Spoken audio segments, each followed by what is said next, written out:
পটাশপুরে প্রতিবেশী খুনে যাবজ্জীবন, 2014 পিটিয়ে খুনে 6 জনের যাবজ্জীবন সাজা কাছের ফাস্ট ট্র্যাক কোর্টে।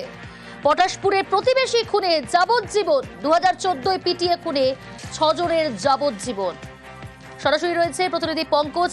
পটাশপুরে প্রতিবেশী খুনে যাবজ্জীবন সাজা শোনালো, 6 জনকেই যাবজ্জীবন ঘোষণা আদালতে। ঠিক কি হয়েছিল একটু জানতে চাইবো ঘটনা।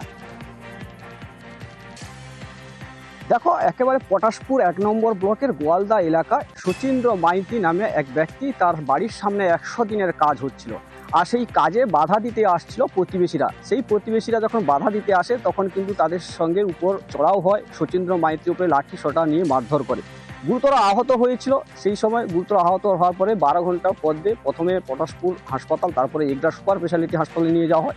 তারপরেই কিন্তু 12 ঘন্টার মধ্যে তার মৃত্যু হয়। আর সেই ঘটনার পরেই কিন্তু তার গৃহবধূ পটাশপুর থানায় অভিযোগ দায়ের করেছিলেন। সেই অভিযোগ ভিত্তিক প্রতিবেশী 6 জনের নামে অভিযোগ দায়ের করেছিলেন। সেই 6 জনের অভিযোগ তদন্ত অনুযায়ী 2014 সালে 30শে জুলাই এমনই সময়ে কিন্তু যে অভিযোগ দায়ের হলো তার কিন্তু ইনভেস্টিগেশন চলছিল, চার্জশিট তৈরি হয়। তারপরেই কিন্তু দোষীদের দোষী সাব্যস্ত করে যখন রায় ঘোষণা হয়, তাদের রায় যখন কাঁথি আদালতের রায় ঘোষণা হয়, তাদের যাবজ্জীবন কারাবাস এবং 5,000 টাকা জরিমানা করা হয়েছে। যেখানে প্রতিবেশী সেই যে 6 জন ব্যক্তিরা রয়েছে, তাদের মধ্যে ছিল নিতাই মাইতি, নিতাই মাইতি এবং ছিল নিতাই মাইতি, তপন মাইতি, স্বপন মাইতি, পূর্ণিমা মাইতি।